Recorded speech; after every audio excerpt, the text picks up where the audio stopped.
মই বৰ্তমান উপস্থিত আছো শিৱসাগৰৰ কোঁৱৰপুৰ মজাৰ ১ নং চাউলকুৱাৰ কৃষিভূমিত আৰু এই যিখন বিশাল পথাৰ দেখিছে এই বিশাল পথাৰখনত শাওন মাহৰ সময়ছোৱাত নাছিলে পানী যাৰ বাবে সঠিকভাৱে খেতি কৰিব পৰা নাছিলে চিয়াল ফাট দিছিলে পথাৰত কিন্তু তাৰ পিছত কেইদিনমান বৰষুণ হ'ল আৰু তাৰ পিছতে দৰিকা নৈ পানী বাঢ়িলে আৰু দৰিকা নৈৰ পানীৰ প্লাবিত কৰিলে এই সমগ্ৰ কৃষিভূমি আৰু যিবিলাক স্থানত ৰুইছিলে সেই ৰোৱাবিলাক বানত প্লাবিত হৈ থাকিলে কেইবাদিন ধৰি যাৰ ফলত মই দেখুৱাইছোঁ এই পথাৰখন যিখন বগা দেখিছে বৰ্তমান পানীয়ে উপচি আছে ইয়াত সম্পূৰ্ণ ৰোৱা বৰ্তমান তল গ'ল আৰু কেইবাদিন ধৰি পানীত ডুব গৈ থকাত বৰ্তমান গেলি নষ্ট হৈছে ৰোৱাসমূহ। এয়া মই দেখুৱাইছোঁ যিবিলাক খালী অংশ দেখিছে নিউজ 18 অসম নৰ্থ ইষ্টৰ দৰ্শকসকলে ইয়াত বগা পানী উপচি আছে এইবিলাকত ৰুইছিলে কিন্তু সেই ৰোৱাসমূহ বৰ্তমান মৰি গ'ল কাৰণ দৰিকা নৈৰ পানী ইয়াত সোমালে বা বৰষুণৰ পানী ইয়াত যেতিয়া উপচি পৰে ওলাই যোৱাৰ সঠিক ব্যৱস্থা নাই যাৰ বাবে বছৰি আচলতে এই কোঁৱৰপুৰ মজাৰ ৰাইজে ভুক্তভোগী হৈ আহিছে আৰু এইবাৰো ব্যতিক্ৰম হোৱা নাই তেওঁলোকে মূৰে কপালে হাত দিবলগীয়া পৰিস্থিতি উদ্ভৱ হৈছে। দুগৰাকী খেতিয়ক আছে মই জানিব বিচাৰিম কি পৰিস্থিতি ইয়াত কি হ'ব পানীৰ অৱস্থা যি হৈছে সেই অৱস্থাৰ কাৰণে হ'ল এনেকুৱা অৱস্থা পানীটো যাব নোৱাৰে দুখত।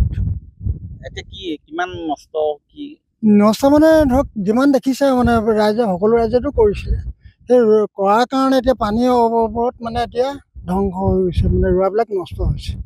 এতিয়া আৰু খেতি কৰিবলৈ সময় আছে নে ভাদ মাহতো আজি 5-6 দিন গ'লেই আৰু এতিয়া পানী যাব কেতিয়া ৰুব কেতিয়া কোনোতো সময় সুবিধাটো নাই তাকে এতিয়া কি হয় এইটো ওপৰলাই জানে আৰু কিমান পৰিয়ালৰ আছে গোটেই ৰাইজৰে মানে আছে।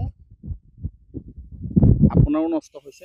হয় হয় আমাৰ হৈছে বহুত হৈছে আৰু গাঁৱত ধৰি লওক কমেও 50টা পৰিয়াল আছে গোটেই 50টা পৰিয়ালে খেতি ধ্বংস হৈছে। কিমান দিন ধৰি ইয়াত ডুব গৈ থাকিলে? আজি প্ৰায় 10 দিন 12 দিনমান হ'ব ডুবি গৈ আছে ৰোৱাৰ পিছৰ দৰিকা হয়। ওলাই যোৱাৰ ব্যৱস্থা নাই? ওলাই যোৱাৰ ব্যৱস্থা নাই গোটেই জান জুইবিলাক গোটেই মেটেকা পোত খাই আছে সেইকাৰণে পানীটো যাব নোৱাৰে। এতিয়া ৰোৱা আকৌ আছে জানো যে কঠীয়া পাৰিবলৈতো সময় নাই? কঠীয়া পাৰিবলৈ সময় নাই আৰু কঠীয়া পাবলৈও নাই এতিয়া যি এডাল কঠীয়া আছে নিজৰ আছে নিজে ৰুইছে।